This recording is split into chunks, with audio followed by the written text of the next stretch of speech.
Bonjour à tous, alors aujourd'hui on se retrouve pour un chantier d'épandage de fumier. Alors pour cela je suis équipé du John Deere avec le chargeur pour pouvoir charger l'épandeur. Et ici du Casiach MX120 et de l'épandeur d'Equillum d'une capacité de 13 tonnes. Alors c'est un épandeur qui n'est pas à nous, c'est un outil de Kuma. Alors le fumier lui il va apporter au sol trois principaux nutriments qui lui sont indispensables pour produire. C'est-à-dire le phosphore, le potassium et l'azote. Alors ici c'est du fumier de brebis, alors lui il est principalement riche en phosphore et en potassium, et l'azote lui il est très peu présent dans ce fumier, donc c'est pour ça qu'on en apporte beaucoup lors des épandages d'engrais au printemps. Alors vous voyez qu'ici c'est du fumier qui est plus décomposé que là-bas. Là-bas c'est du fumier qui a été curé des bergeries il y a à peu près 2 mois, donc en décembre 2018. Ici, ça fait plusieurs mois qu'il est entassé, les bactéries ont bien mélangé les pailles avec les déjections des animaux, ce qui donne un fumier plus riche. Donc pour aujourd'hui, je vais prendre le fumier de ce côté, le fumier qui est là-bas sera plutôt gardé pour épandre à l'automne pour les futurs prochains semis de céréales.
Alors concernant l'épandage, on va épandre entre 15 à 20 tonnes de matière organique à l'hectare, donc ce qui représente à peu près 2 épandeurs.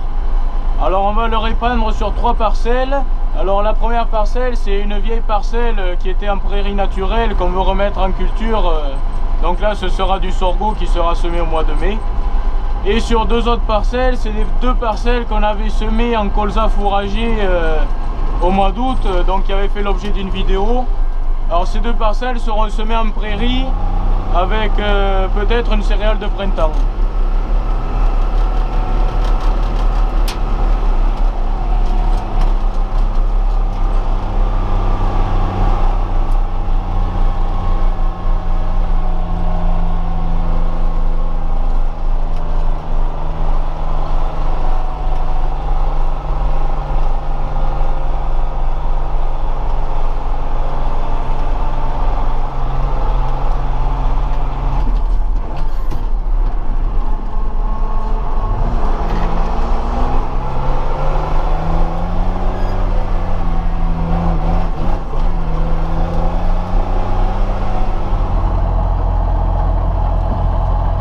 Donc ensuite l'épandeur à fumier il est relié à ce boîtier.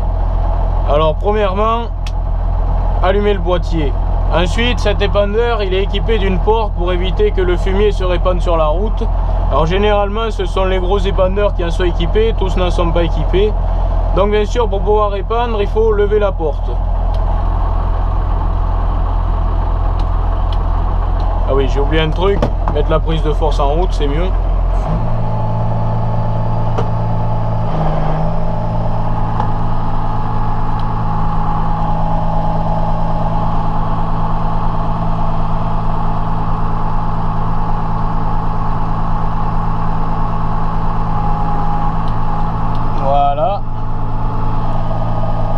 Donc dès que la prise de force est enclenchée, les rissons tournent et ensuite ici on règle l'avancement du tapis. Alors ça de 1 à 10, alors bien sûr à 10 c'est là où ça épand beaucoup, alors nous on va le mettre vers 4. Voilà, et là je suis prêt à épandre. Il me suffit d'avancer tout simplement. Alors petite parenthèse par rapport à tout à l'heure, quand j'ai voulu ouvrir la porte, elle ne s'est pas ouverte parce que j'avais pas activé la prise de force. Alors ce qu'il faut savoir, c'est que généralement les épandeurs de Kuma sont équipés de cette centrale hydraulique. Alors en fait la prise de force elle fait fonctionner cette centrale hydraulique et après c'est avec le boîtier qu'on gère toutes les commandes. Alors en fait ça évite tout d'abord déjà d'avoir aucun flexible qui soit relié à l'hydraulique du tracteur, uniquement le frein. Et ça évite de mélanger les huiles de chaque tracteur, de chaque adhérent de la Kuma. Voilà.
Donc voilà, l'épandage est terminé pour ce printemps.